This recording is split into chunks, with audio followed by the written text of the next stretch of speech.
Bonjour à tous et bienvenue dans ce premier chapitre du cours Système non linéaire. Ce chapitre s'intitule Généralité sur les systèmes non linéaires. Le contenu du chapitre: après une introduction, on rappellera certaines définitions par rapport au système. Par la suite, on donnera une classification des systèmes linéaires, non linéaires, à paramètres distribués, à paramètres répartis, à paramètres localisés. On parlera par la suite des systèmes linéaires, des systèmes non linéaires, les différences qui existent entre eux. On fera alors un rappel sur la représentation d'état des systèmes linéaires et on verra en détail comment représenter par le formalisme d'état un système non linéaire. On terminera par quelques spécificités, quelques caractéristiques des systèmes non linéaires qui les distinguent des systèmes linéaires. Alors, comme vous le savez, la tâche première d'un automaticien est de concevoir des systèmes de commande. Afin de concevoir ces systèmes de commande, l'automaticien a souvent besoin d'un modèle du processus ou du système qu'il souhaite commander. Donc la première d'un automaticien est d'essayer de concevoir des modèles pour les systèmes qu'il essaye de commander. Alors pourquoi modéliser un processus? On appellera processus tout système que l'automaticien manipule. Donc on modélise ces processus pour plusieurs raisons. Premièrement, pour évaluer leur performance, voir est-ce que ces systèmes sont rapides, est-ce qu'ils sont lents, comment ils réagissent à certains types d'entrées. Par la suite, pour analyser ces systèmes, alors analyser un système, c'est étudier en détail ses performances. La première qualité qui est requise, c'est bien sûr la stabilité. Si le système est stable, on va voir est-ce qu'il est rapide, est-ce qu'il est lent, son temps de réponse. On va voir également par rapport à cette stabilité, est-ce que la stabilité est maintenue plus ou moins facilement? On va essayer de mesurer les marges de stabilité de ce système. Donc c'est des concepts que vous avez certainement vus dans le cadre d'un cours sur les systèmes linéaires. Marge de phase, marge de gain, l'étude de la stabilité, etc. Alors on concevra également des modèles pour pouvoir simuler ces processus. Alors la simulation consiste à implémenter sur un outil numérique, un ordinateur, muni d'un logiciel approprié, MATLAB, Scilab, donc les équations différentielles qui modélisent ce système. Grâce à des outils de simulation numérique, donc des résolveurs numériques d'équations aux dérivées partielles, Runge-Kutta, etc., on pourra simuler le comportement de ce système dans différentes conditions et pour différentes entrées. L'utilité de la simulation est de pouvoir tester le système sans avoir à faire une vraie expérience sur le système physique. Quelquefois, il est impossible de faire un certain nombre d'expériences sur ce système. Tout simplement, dans certains cas, le système n'est pas disponible individuellement. Si vous avez une partie d'une chaîne de production, il est difficile de déconnecter cette partie pour faire des tests sur elle. Donc on a souvent recours à la simulation. Également, de peur d'endommager ce système. Donc avant de tester pratiquement quelque chose, on le teste en simulation. Si ça marche bien, on passe au test pratique. Alors une fois ce modèle obtenu, analysé, simulé, l'automaticien va définir un cahier des charges, ou bien on lui soumet un cahier des charges qu'il doit satisfaire. Donc ce cahier des charges se manifeste par un certain nombre de conditions que le système de commande doit vérifier en termes de performance, temps de réponse, dépassement, des limitations sur les grandeurs physiques, l'amplitude de la commande, l'amplitude des sorties, etc. Mais également des marges de robustesse par rapport aux variations des paramètres du système, par rapport aux variations des signaux d'entrée et à la présence de bruit. Donc l'automaticien va utiliser ce modèle avec des méthodes que vous avez déjà vues pour les systèmes linéaires pour concevoir un correcteur. Un PI, un PID, un correcteur avant, soit retard de phase, ainsi de suite. Donc d'après ce qu'on vient de dire, la première tâche d'un automaticien est d'essayer de concevoir un modèle pour le processus qu'il souhaite commander. Toutefois, si on regarde dans la réalité, les systèmes physiques sont des systèmes complexes pour plusieurs raisons. La première est que par nature, ces systèmes sont non linéaires. Alors, la non-linéarité, on va donner sa définition exacte par la suite. Mais pour faire simple, dans un premier temps, donc un système est linéaire si sa sortie est proportionnelle à son entrée. Donc si je double mon entrée, ma sortie va également doubler. Si je multiplie mon entrée par un facteur n, ma sortie va être également multipliée par un facteur n. Toutefois, dans la pratique, beaucoup de systèmes, sinon tous les systèmes, sont non linéaires. Si vous prenez par exemple un amplificateur, cet amplificateur va amplifier avec un gain constant son entrée. Mais une fois que vous dépassez les limites, il y aura une saturation qui va apparaître à la sortie. Donc même si vous augmentez l'entrée, la sortie ne va plus augmenter.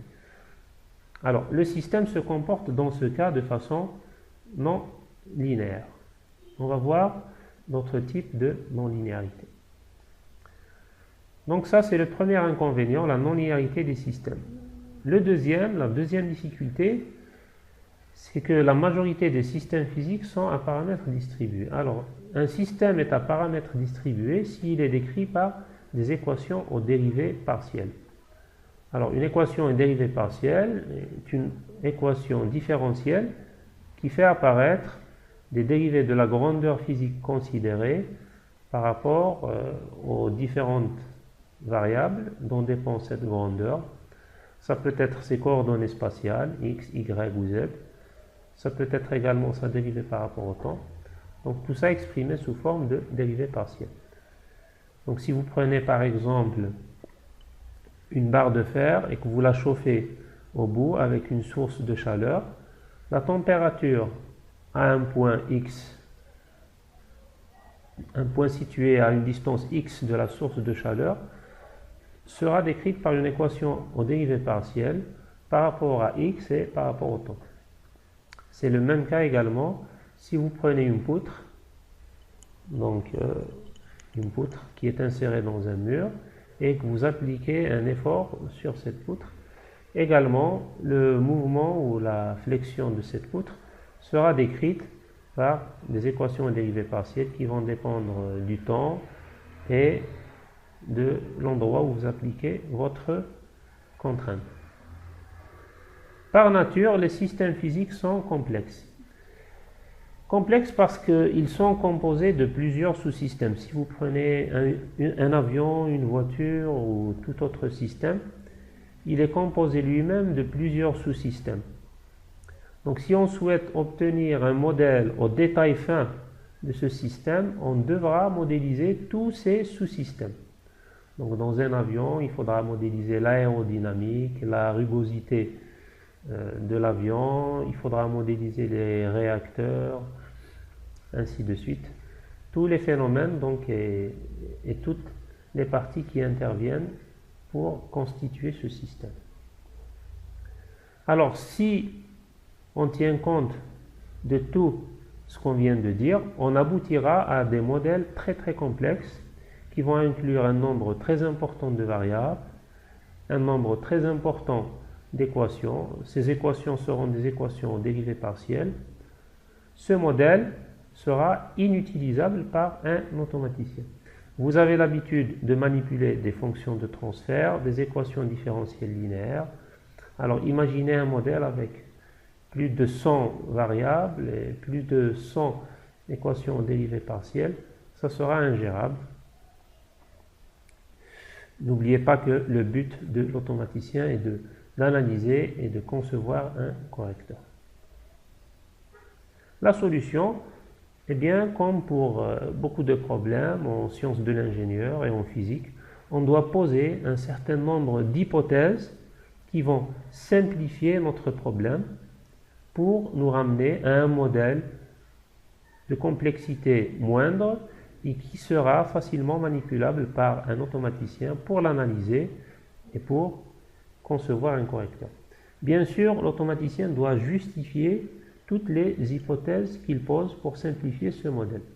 Par exemple, pour négliger le phénomène de saturation, il doit supposer que l'amplitude de l'entrée ne dépasse jamais la valeur qui va conduire à la saturation de l'entrée.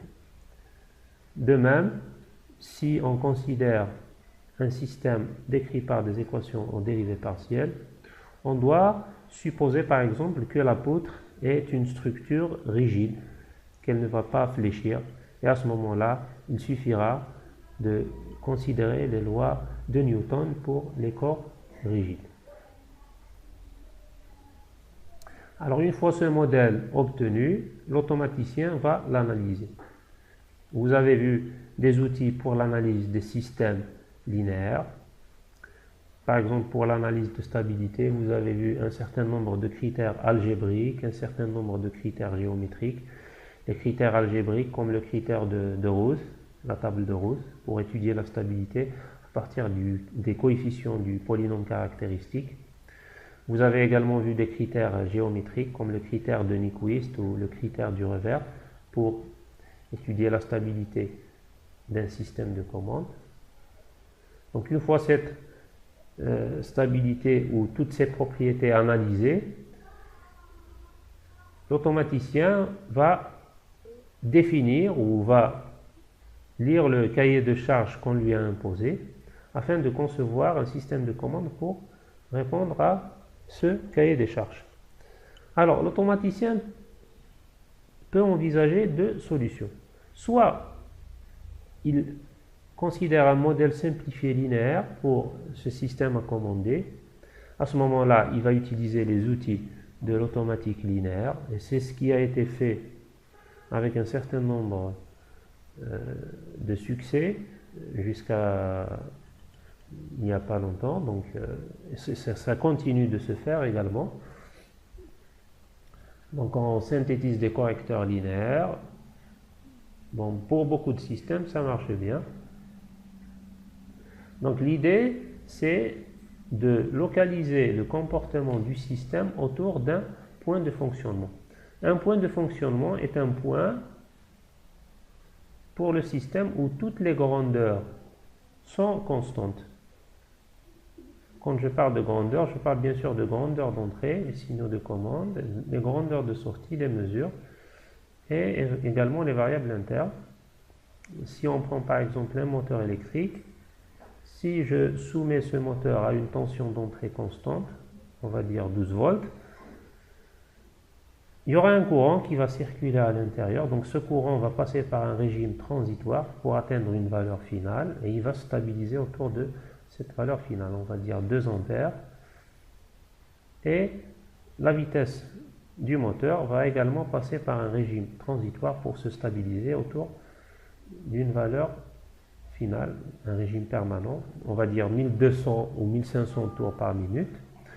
Donc ces trois valeurs, 12 volts, les 2 ampères, les 1500 tours par minute vont constituer un point de fonctionnement pour notre moteur.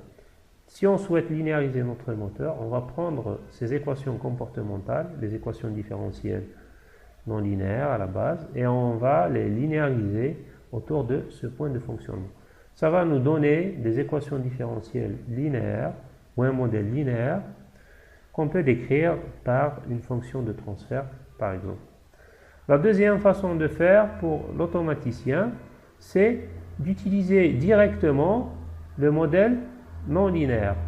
À ce moment-là, l'automaticien ne recherchera pas un point de fonctionnement, il va utiliser directement le modèle non linéaire pour analyser et pour synthétiser un correcteur pour ce système. Il devra alors faire recours à de nouveaux outils qui sont propres à l'automatique non linéaire. Bien sûr, chacune de ces deux façons de faire ont ses avantages et ses inconvénients.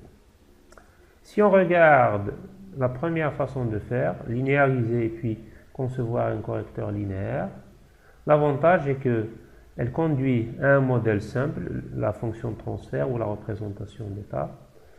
L'automatique linéaire s'est bien développée et elle dispose d'un nombre important de méthodes, des méthodes efficaces pour le calcul de correcteurs.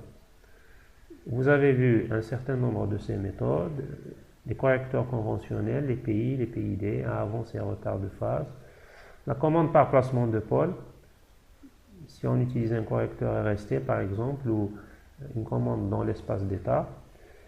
Alors il y a également les méthodes de synthèse fréquentielle, qui utilisent les diagrammes de Bode, de Nyquist ou de Black. Ces méthodes sont basées sur une représentation du système, soit par une fonction de transfert ou bien par une représentation d'état. Il y a également des méthodes qui sont utilisées uniquement si le système est donné sous sa forme d'état. On parlera également des commandes optimales, linéaires quadratiques, et des commandes linéaires quadratiques gaussiennes si on utilise un filtre de Kalman. Il existe également des techniques robustes comme la mu-analyse, la mu-synthèse, la commande H2, H infini. Donc ces dernières méthodes assurent de meilleures performances en termes de robustesse par rapport aux variations paramétriques du système ou à des dynamiques négligées ou non modélisées. Donc on a des modèles simples, on a beaucoup de méthodes pour synthétiser ces correcteurs.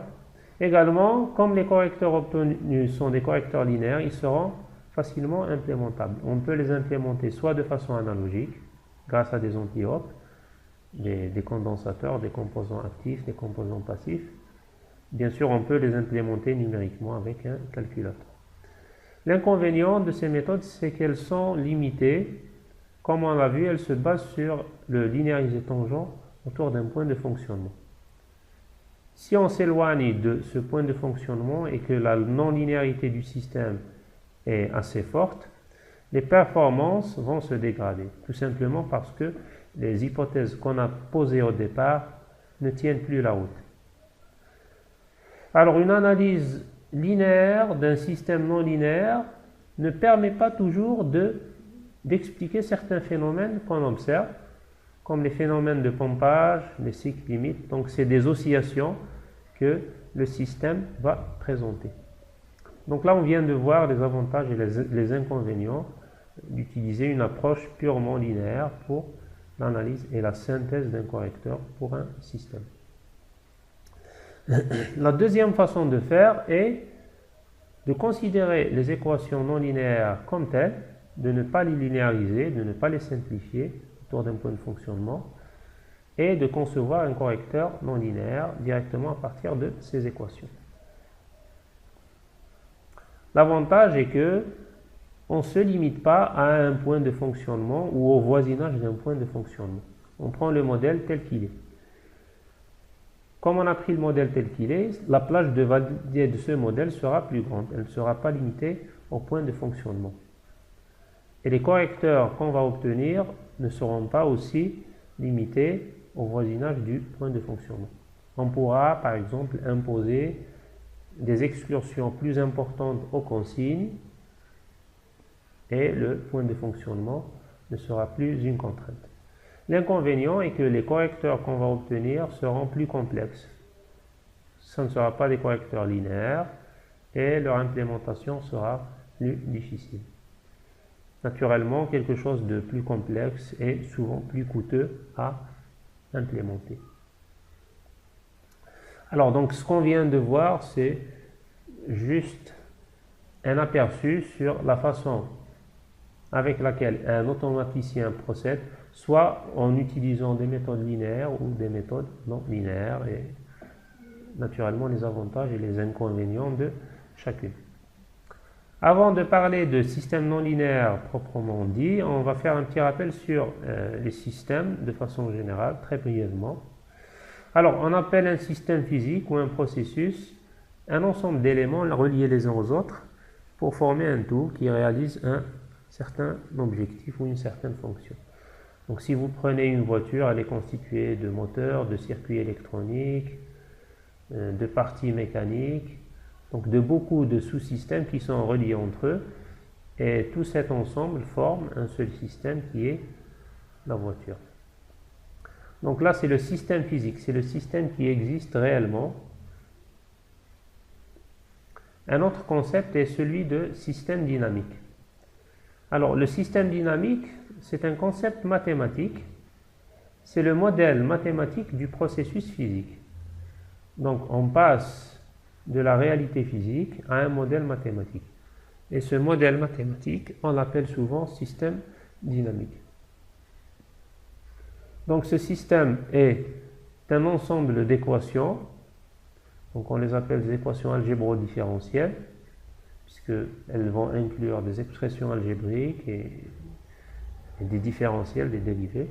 Donc ça peut être des différentiels ordinaires, des dérivés totales, ou des différentiels, des dérivés partiels. Donc là on aura des équations aux dérivés ordinaires ou des équations aux dérivés partiels.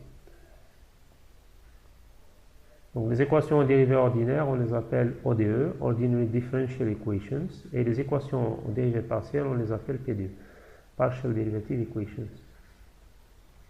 Donc ces équations algébro-différentielles vont relier entre elles les grandeurs qui vont décrire notre système.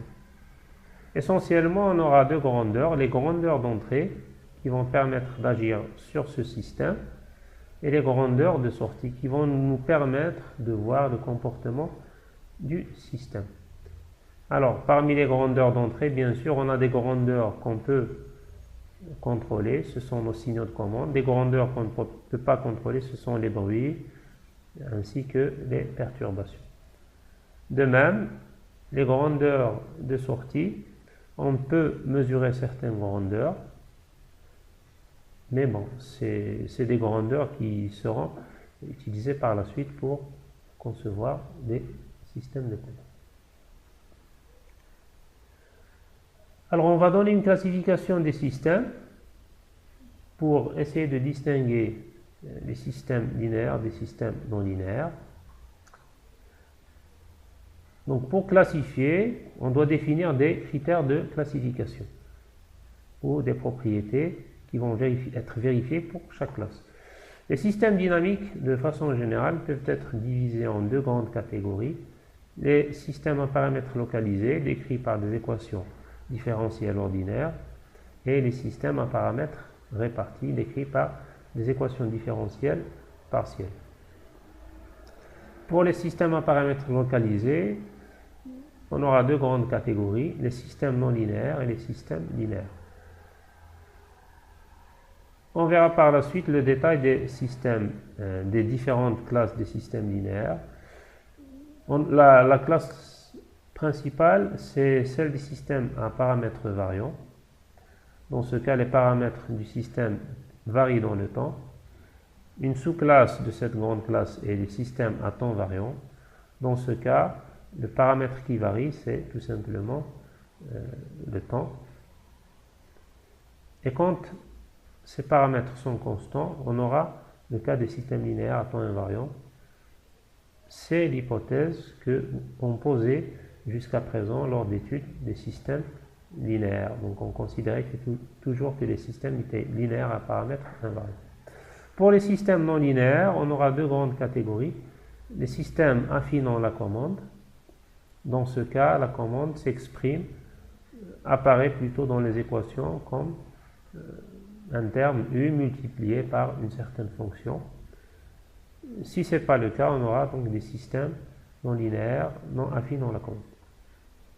Je précise que c'est une classification possible des systèmes dynamiques.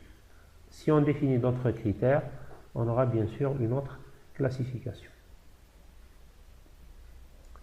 Alors également quelques rappels sur les propriétés des systèmes.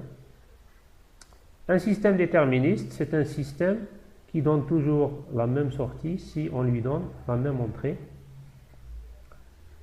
Maintenant, si pour la même entrée on peut avoir plusieurs sorties possibles, le système est dit stochastique ou aléatoire.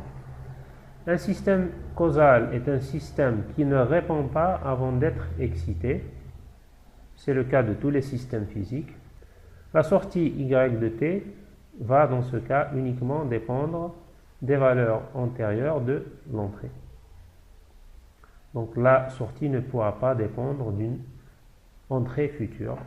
Physiquement, ça n'a pas de sens puisqu'à l'instant t, on ne connaît pas et on ne dispose pas de l'entrée future. Les systèmes stationnaires, c'est aussi une autre appellation des systèmes à temps invariant. Donc généralement, on réserve l'appellation temps invariant au cas linéaire et l'appellation stationnaire est plus générale pour le cas linéaire ou pour le cas non linéaire. Donc un système est stationnaire si ses paramètres sont constants, ne varient pas dans le temps. Si vous prenez par exemple un circuit électronique, ce circuit va comprendre des éléments, des résistances, des condensateurs. Si on suppose que les valeurs de ces composants sont constantes dans le temps, le système est le système est stationnaire. Par contre, si les valeurs des paramètres, les résistances, les inductances varient dans le temps, le système est à temps variant ou non stationnaire. Une caractéristique importante des systèmes stationnaires est que si on décale l'entrée de taux, si on la retarde de taux, on aura exactement la même sortie que si on n'avait pas décalé l'entrée, mais cette fois-ci décalé de la même valeur taux. Donc décaler l'entrée revient à décaler la sortie, la même sortie obtenue sans avoir décalé l'entrée. Donc pour cette raison, comme on le verra dans la suite de ce cours, si le système est stationnaire, l'origine des temps n'est pas importante. Donc on peut définir des propriétés au voisinage de 0 ou au voisinage d'un instant quelconque, t0. Les systèmes à paramètres localisés, on en a parlé. Donc on dit que ce sont des systèmes décrits par des équations différentielles d'ordre fini. Le nombre de dérivées qui apparaît est fini. Donc on s'arrête à une dérivée d'ordre n fini. Donc ce sont les systèmes décrits par des équations différentielles ordinaires, ODE. Maintenant, si un système est décrit par des équations de dérivées partielles, on montre qu'on peut approximer ces dérivées partielles par une somme de dérivées ordinaires allant vers l'infini. On parle alors de système de dimension infinie ou de système à paramètres distribués.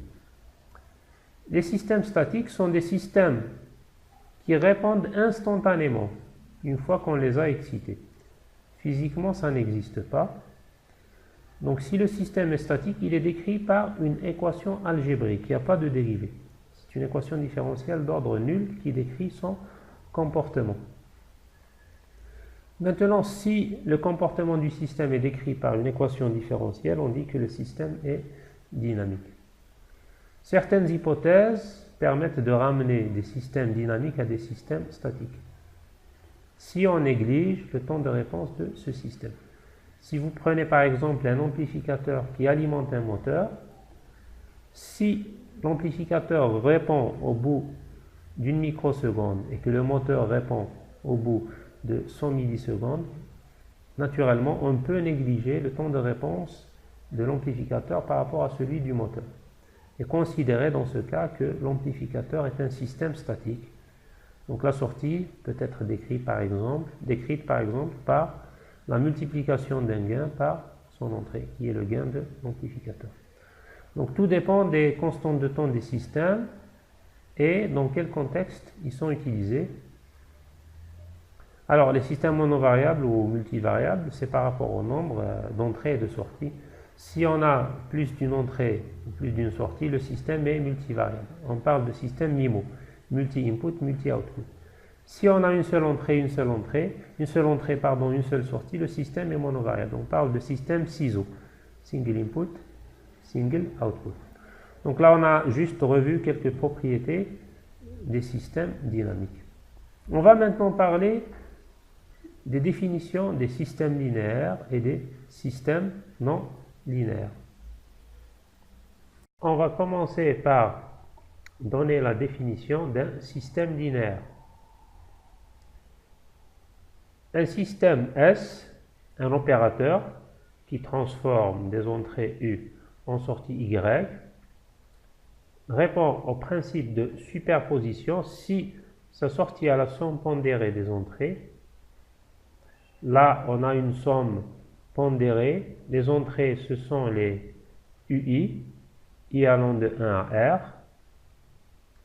pondérées par des coefficients AI, est égale à la somme pondérée par les mêmes coefficients des sorties obtenues précédemment. Les sorties, ce sont les YI, I allant de 1 à R. Naturellement, comme il y a R entrée, il y aura R sortie. Et ces sorties seront pondérées par les mêmes coefficients que les entrées. En d'autres termes, si j'applique à ce système S l'entrée U, je vais obtenir Y1. Si j'applique U2, je vais obtenir U1, pardon, donc là il y a un indice 1 qui manque. Si j'applique U1, je vais obtenir Y1. Si j'applique U2, je vais obtenir Y2. Ainsi de suite, jusqu'à l'entrée UR, j'obtiendrai la sortie YR. Maintenant, je vais appliquer en entrée un signal qui est égal à la somme pondérée de tous ces U. L'entrée sera la somme des AI-UI pour I allant de 1 à R. La sortie du système sera la somme pondérée des YI, I allant de 1 à R. Ça sera la somme de I allant de 1 à R à YI. En d'autres termes, si j'applique une entrée, la sortie sera, si j'applique une somme d'entrées pondérées, la sortie sera la somme des sorties pondérées obtenues chacune individuellement. Ce principe s'appelle le principe de superposition et il est vérifié par les systèmes linéaires. Si un système vérifie le principe de superposition, il est linéaire. C'est la définition qu'on va donner d'un système linéaire. Un système linéaire est un système qui vérifie le principe de superposition. Son comportement est décrit par une équation différentielle linéaire. Alors, on voit ici une équation différentielle stationnaire d'ordre n. Cette équation différentielle est stationnaire tout simplement parce que ses coefficients AI pour les dérivés de Y, BI pour les dérivés de U, sont indépendantes du temps. Ça, c'est un exemple d'un système linéaire décrit par des équations différentielles linéaires stationnaires. On parle dans ce cas de système linéaire stationnaire ou de système linéaire à temps invariant. Dans ce deuxième exemple, on a toujours un système linéaire, toutefois les coefficients 5 cosinus de t, le coefficient 5 cosinus de t est un coefficient qui dépend du temps. Là, on a un système qui est linéaire, mais qui n'est pas stationnaire. C'est un système à temps variant. De façon générale, un système décrit par une équation différentielle linéaire, même si les coefficients sont variables dans le temps, sera considéré comme linéaire et non stationnaire. Donc là, on distingue les systèmes linéaires non stationnaires qui sont décrits par des équations différentielles linéaires avec des coefficients variables dans le temps, des systèmes linéaires stationnaires décrits par des équations différentielles avec des coefficients constants indépendants du temps. En résumé, un système linéaire est un système qui vérifie le principe de superposition et il est décrit par une équation différentielle linéaire à coefficients constants ou pas. Par opposition à un système linéaire, un système non linéaire est un système qui n'est pas linéaire, tout simplement. Donc, c'est un système qui ne vérifie pas le principe de superposition et son comportement est décrit par une équation différentielle non linéaire. On remarque ici que la définition non linéaire est une définition négative. Donc, elle va inclure un nombre plus important de systèmes.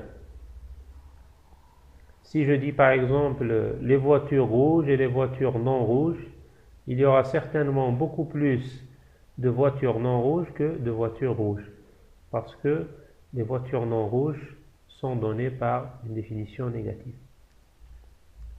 Les systèmes non linéaires incluent donc une grande variété, contrairement au système linéaire où on a une seule variété, celle des systèmes linéaires. Alors ici, on a un exemple de système non linéaire. La non-linéarité est due au terme y point au carré. Là, on a élevé la dérivée de y au carré. La fonction au carré n'est pas une fonction linéaire. Le système est par conséquent non linéaire. On sait maintenant distinguer un système linéaire d'un système non linéaire. On va voir sur un exemple le comportement d'un système non linéaire et ce qui le distingue d'un système non linéaire. Alors, on va prendre l'exemple d'un système sous-marin. Ça peut être un véhicule sous-marin, un submersible, un sous-marin de poche ou un sous-marin. Le modèle simplifié de ce système est donné par cette équation différentielle. V point plus la valeur absolue de V fois V égale à U. V, c'est la vitesse du véhicule et U, c'est le signal de commande. Ça peut être par exemple la poussée de l'hélice. Là, on a simplifié le modèle. Tous les coefficients ont été ramenés à l'unité. Alors, le terme de valeur absolue de V fois V nous permet de le comparer à la résistance de l'air. Le fluide, l'eau, oppose une résistance de frottement visqueux qui est proportionnelle à la vitesse fois un coefficient qui est lui-même proportionnel à la vitesse. On a mis la valeur absolue pour que cette force soit toujours de signe opposé à celle du mouvement. Le coefficient qui est là sera toujours positif. On va prendre ce système et on va faire un test en simulation. Quand on lui applique, dans un premier temps, une entrée en échelon pendant 5 secondes, et puis on va annuler cette entrée et la ramener à 0. Pour un deuxième test, on va appliquer un échelon également, mais cette fois-ci d'amplitude égale à 10. Les simulations ont été effectuées avec MATLAB. On obtient les courbes suivantes. En bleu sur la gauche, c'est le signal d'entrée, c'est la poussée U de l'hélice. À droite, en rouge, c'est la vitesse du véhicule.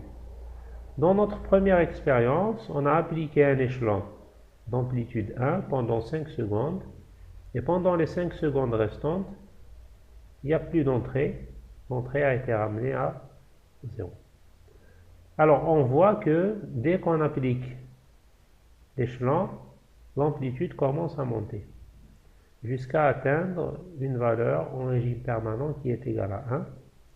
Et une fois que l'amplitude a cessé, le système va commencer à revenir à sa position initiale, à une vitesse nulle. Alors, pour ce premier test, on peut voir deux choses. La première, c'est qu'on atteint un régime permanent de 1. Ce régime permanent peut être déduit facilement. Si je suis en régime permanent, mes valeurs sont constantes. La dérivée de V est nulle. Comme U est égal à 1, j'aurai V fois V égale à 1. V au carré égale à 1. J'aurai une vitesse de 1. Par contre, on remarque que le système, pour revenir à 0, prend plus de temps qu'il a été nécessaire pour monter à 1. Là, vous voyez qu'il y a une dissymétrie entre le temps de montée et le temps de descente. Contrairement à ce qu'on aurait observé chez un système linéaire, par exemple, le temps de charge ou le temps de décharge d'un condensateur dans un circuit RC qui est modélisé par des équations linéaires, est égal. Ce n'est pas le cas ici. Là, on voit que le temps de descente est plus important.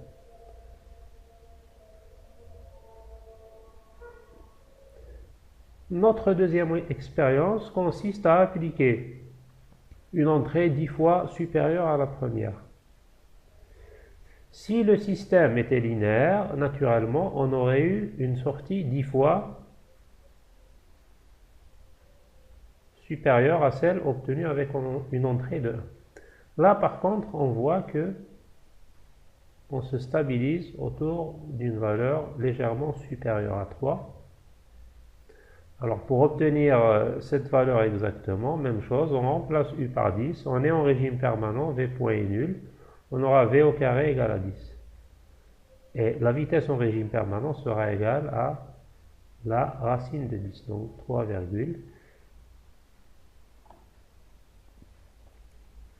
de même, on voit que le temps de descente est beaucoup plus important que le temps de montée. Ces résultats de simulation nous permettent de confirmer que le comportement du système est non linéaire, vu qu'il ne respecte pas le principe de superposition. J'ai multiplié l'entrée par 10, mais la sortie n'a pas été multipliée par 10. Une autre caractéristique qu'on vient de voir pour les systèmes non linéaires, c'est ce comportement non symétrique à la montée et à la descente. Le temps de descente est différent du temps de montée, contrairement au système linéaire.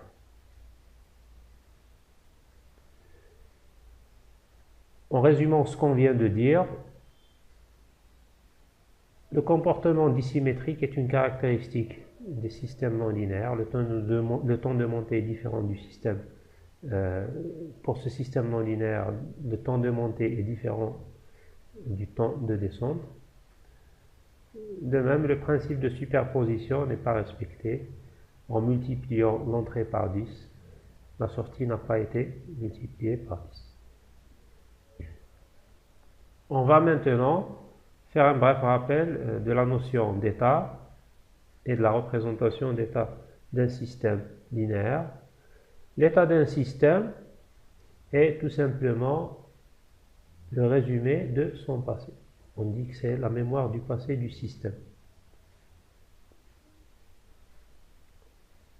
Il traduit l'évolution des conditions initiales. Si vous prenez par exemple un système masse-ressort, donc une masse accrochée à un ressort, et que vous tirez cette masse, elle va se mettre à osciller. C'est un système qui peut être décrit par une représentation d'état. Les variables d'état vont être la position de la masse et sa vitesse. Et pour résoudre ces équations, on aura besoin toujours de deux conditions initiales. La position initiale de la masse et sa vitesse initiale. Et cette vitesse et cette position vont évoluer dans le temps et vont constituer le vecteur d'état du système. L'état est en quelque sorte l'information minimale dont on doit disposer pour connaître le comportement futur du système, si bien sûr on connaît l'entrée du système. Une autre façon de voir les variables d'état, c'est de le voir comme des variables internes. Dans les représentations entrée-sortie, on a seulement la relation entre l'entrée U et la sortie Y. Dans une représentation par fonction de transfert,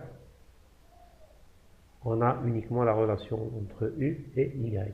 Par contre, le système peut posséder des variables internes qu'il est intéressant de connaître. Ces variables internes vont constituer la représentation d'état du système. Pour cette raison, on appelle aussi la représentation d'état représentation interne. Si vous prenez, on revient à l'exemple du moteur, votre moteur est alimenté par une tension, sa sortie c'est sa vitesse de rotation. Par contre, si on souhaite vraiment savoir ce qui se passe à l'intérieur du moteur, on doit mesurer le courant qui circule dans ces bobinages. Le courant qui circule à l'intérieur est une variable interne, c'est une variable d'état. Et il est important de connaître sa valeur afin de limiter, par exemple, les dépassements qui pourraient nuire au fonctionnement du moteur. On va maintenant donner une classification des systèmes linéaires, on va revenir au schéma de classification qu'on a vu au début. La grande classe des systèmes linéaires est celle des systèmes linéaires à paramètres variants, de laquelle découle la classe des systèmes linéaires à temps variant et la sous-classe des systèmes linéaires à temps invariant. Les systèmes linéaires à temps invariant, c'est les systèmes classiques qu'on a vus jusqu'à présent. Le système est décrit par une représentation d'état. Les matrices A, B, C et D sont constantes, elles sont indépendantes du temps. La première équation décrit l'évolution de l'état en fonction de la commande, et la seconde nous donne la sortie en fonction de l'état et de la commande U de t.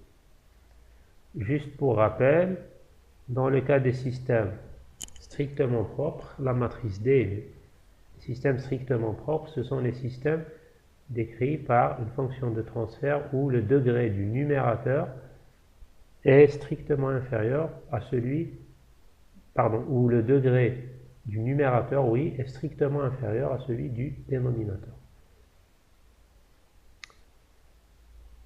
Les systèmes linéaires à temps invariant sont un cas particulier des systèmes linéaires à temps variant. Dans ce cas, les matrices A, B, C et D sont des fonctions du temps.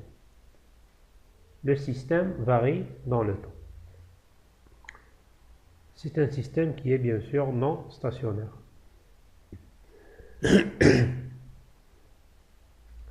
Une classe plus générale, c'est celle des systèmes linéaires à paramètres variants. Dans ce cas, les quatre matrices vont dépendre d'un paramètre θ qui varie dans le temps.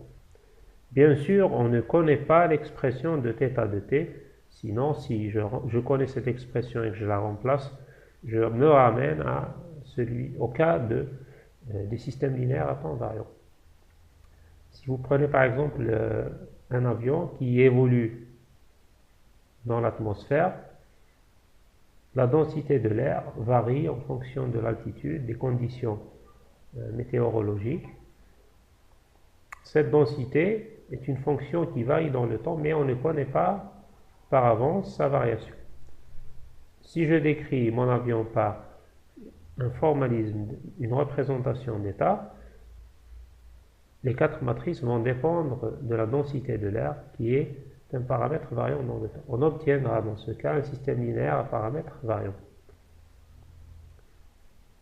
On peut remarquer que si ce paramètre est égal au temps,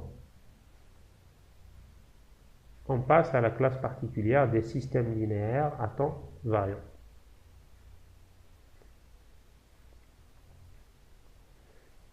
Maintenant, on va voir quelles sont les formes de représentation d'état également pour les systèmes non linéaires.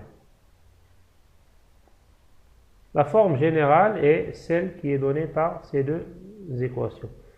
Alors je précise que c'est ce qu'on appelle une représentation explicite. Dans ce cas, on a pu séparer la dérivée de x des autres variables, le vecteur d'état x, la commande u et le temps t. On aurait pu avoir une équation qui va inclure toutes les variables x point, x, u, t égale à 0. Donc là, c'est une forme implicite. Il n'est pas toujours possible de ramener la forme implicite à la forme explicite de façon par des manipulations algébriques, puisque ça revient à résoudre une équation algébrique non linéaire. Donc nous, on va se limiter à cette forme-là, qui est une forme explicite. Le vecteur d'état, la commande, le temps. Là, je précise que le temps peut apparaître comme une variable indépendante. On a mis xt et u de t parce que ce sont deux vecteurs qui dépendent du temps. Les fonctions f tilde et h tilde sont des fonctions de plusieurs variables. Ce sont des fonctions vectorielles de plusieurs variables. Dans le cas des systèmes CISO, Single Input, Single Output, les systèmes monovariables, on peut, dans le cas de système linéaire affinant la commande, écrire la représentation d'état sous cette forme-là. Là, on voit que la commande U de t est multipliée par une fonction g qui dépend de x. Cette représentation d'état est celle d'un système monovariable affine la commande. L'affinité est par rapport à U de t. Un exemple de système linéaire affinant la commande, non linéaire, pardon, affinant la commande, c'est celui du pendule simple, une masse M accrochée à un fil. La masse est soumise à un couple extérieur tau. Si on écrit les lois de Newton pour ce système et qu'on choisit comme variable d'état la position θ du pendule et la vitesse θ point, on va aboutir à cette représentation d'état. On voit bien que la représentation est non linéaire à cause du terme sinus de x1. Ici, on a la fonction f de x, et là, on a la fonction g de x. f de x est égal à x2 moins g sur L sinus x1, et g de x est égal à 0,1 sur ml au carré. Dans le cas multivariable, on aura plusieurs entrées et plusieurs sorties. Chacune des entrées UI sera multipliée par une fonction GI. De même, la sortie sera définie en fonction de x de t. La sortie ou le vecteur des sorties si on a plusieurs. On vient de donner la représentation, on vient de donner les formes principales pour représenter sous forme d'état un système non linéaire. On va voir maintenant quelques caractéristiques qui distinguent les systèmes non linéaires des systèmes linéaires. Ce sont des propriétés que seuls les systèmes linéaires possèdent à l'encontre des systèmes linéaires. La première propriété est la multiplicité des points d'équilibre isolés. Alors, des points d'équilibre sont isolés si, entre deux points d'équilibre, on ne peut pas trouver un troisième. Si on trace par exemple une droite et qu'on dit que tous les points de cette droite sont des points d'équilibre, ces points d'équilibre ne sont pas isolés parce que entre deux points de la droite, deux points distincts, on peut toujours trouver un nombre infini de points qui appartiennent à cette droite et qui sont aussi des points d'équilibre. Un système non linéaire possède des points d'équilibre isolés. Si on a trois points isolés et que ce sont des points d'équilibre, cette propriété ne peut apparaître que chez un système non linéaire. Pour rappel, un point d'équilibre est un point où le système peut demeurer indéfiniment s'il n'est pas excité.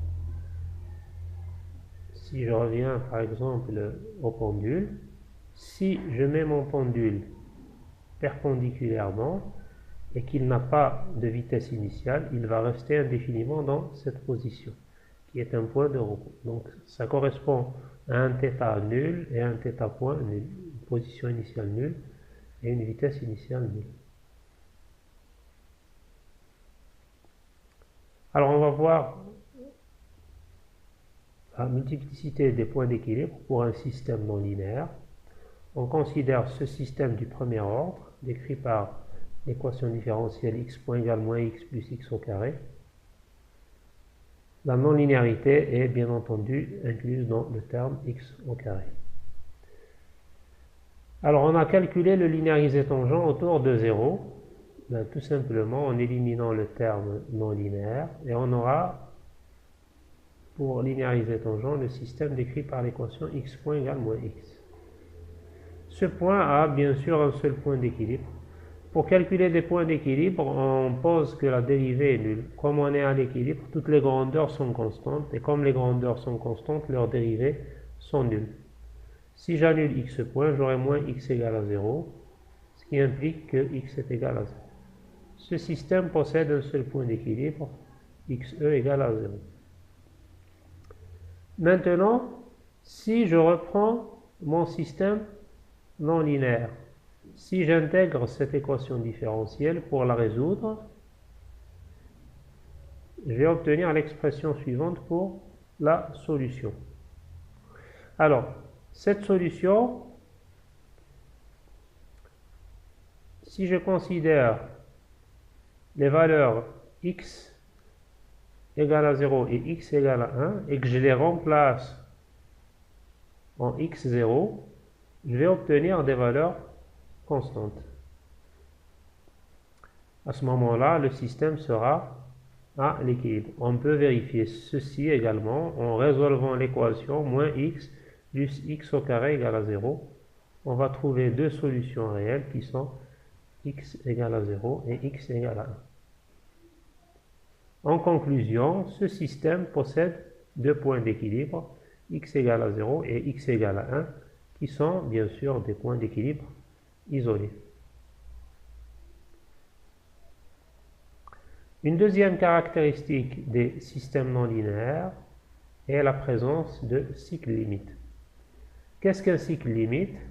Ce sont tout simplement des oscillations d'amplitude et de période qui sont fixes, qui ne nécessitent pas d'excitation extérieure.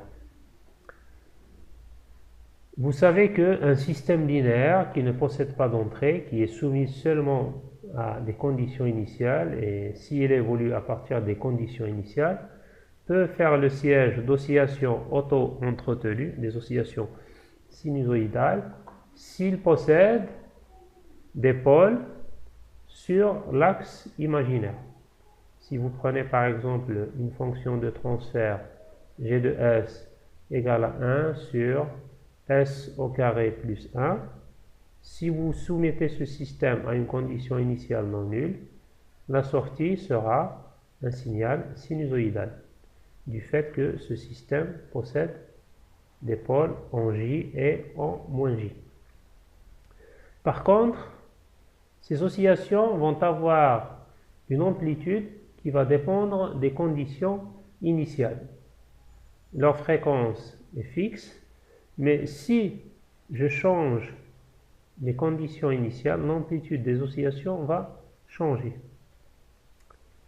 Un autre problème de ces oscillations linéaires est que si les paramètres du système linéaire changent, on passe l'oscillation entretenue à des oscillations qui sont soit divergentes,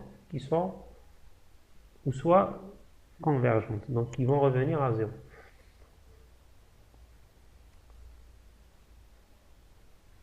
En résumé, le problème des oscillations linéaires, c'est qu'elles sont dépendantes des conditions initiales et que ce ne sont pas des oscillations stables. Si les paramètres du système changent, le système peut s'arrêter d'osciller. Les cycles limites, contrairement à ces oscillations linéaires, vont avoir une amplitude qui est indépendante des conditions initiales et ces oscillations vont être moins sensibles aux variations des paramètres du système. Si vous prenez un système non linéaire et que ces paramètres varient légèrement, si ce système est le siège d'oscillation, ces oscillations auront plus de chances d'être maintenues que dans le cas linéaire. Alors on voit ici un exemple d'un système non linéaire du second ordre. Vous voyez que la non-linéarité est incluse dans le coefficient de frottement visqueux. Vous pouvez distinguer ici une équation du second ordre pour un oscillateur non linéaire. Donc là c'est la masse ou l'inertie, là c'est le coefficient de frottement visqueux, et là c'est le coefficient de rappel. Si on fait une analogie avec un système masse-ressort, bien sûr. Ce coefficient de frottement visqueux n'est pas constant, il dépend du x. Alors, en faisant des simulations, le système sera le siège d'oscillation. Ce ne sont pas des oscillations sinusoïdales, ce sont des oscillations périodiques. Alors qu'est-ce qu'on a fait? On a changé les conditions initiales et on voit bien que l'amplitude des oscillations reste la même malgré la variation dans les conditions initiales, ce qui n'aurait pas été le cas pour un oscillateur linéaire. Un autre phénomène caractéristique des systèmes non linéaires est le phénomène de bifurcation. Une bifurcation est un changement quantitatif des paramètres du système qui mène à un changement qualitatif de ses propriétés. Si ce système non linéaire dépend de paramètres et que ces paramètres varient, le comportement du système non linéaire peut changer par rapport, par exemple, au nombre ou à la nature de ces points d'équilibre. Les valeurs des paramètres pour lesquels le changement qualitatif se produit s'appelle une valeur critique de bifurcation. Alors, bifurcation, linguistiquement, ça veut dire un changement brutal de trajectoire.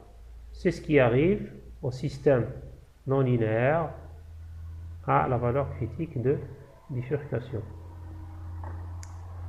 Alors, un exemple, on prend l'équation de Duffing non amortie. Elle est non amortie car on a le terme alpha x. La non-linéarité vient du terme x puissance 3.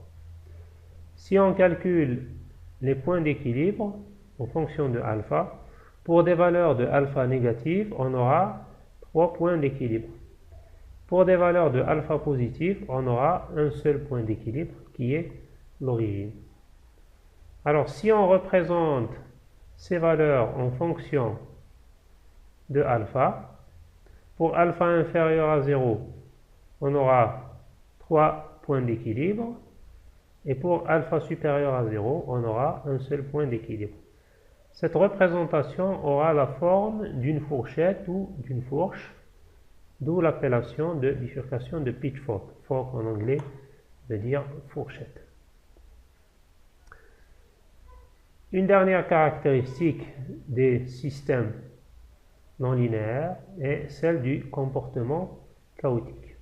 Un système est chaotique si sa sortie est extrêmement sensible aux conditions initiales.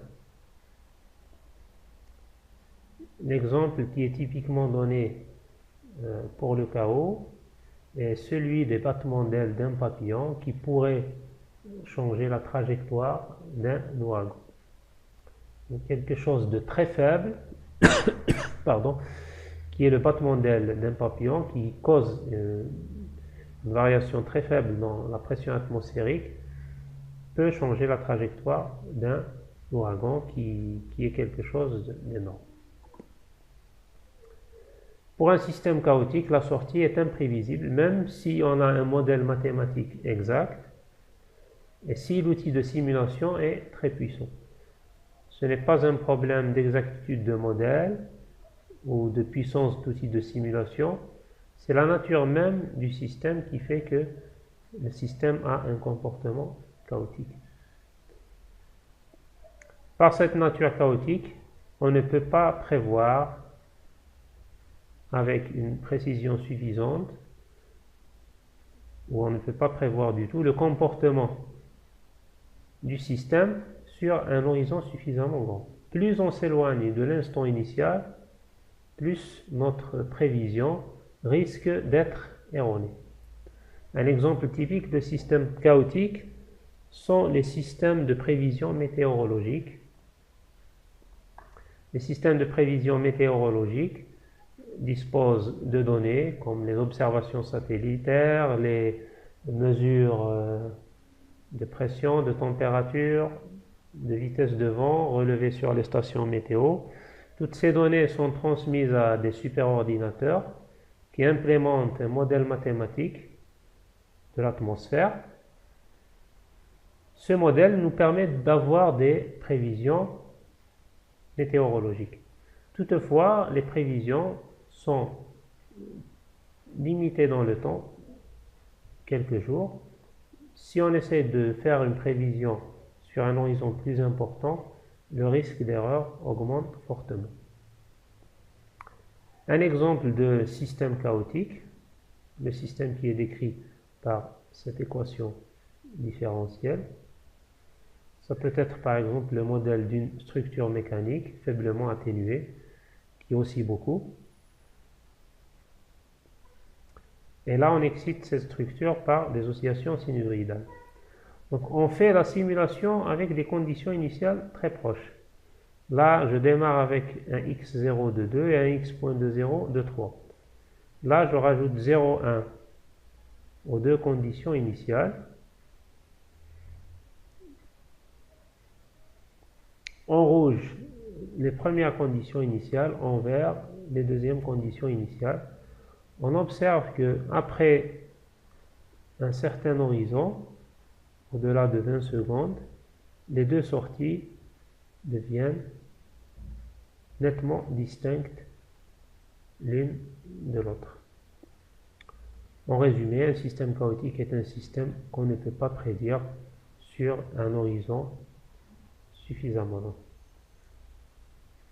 Voilà, merci de votre attention. N'hésitez pas à liker et à partager cette vidéo. Si vous avez des questions, vous pouvez les poser sur cette page. À très bientôt pour le chapitre 2.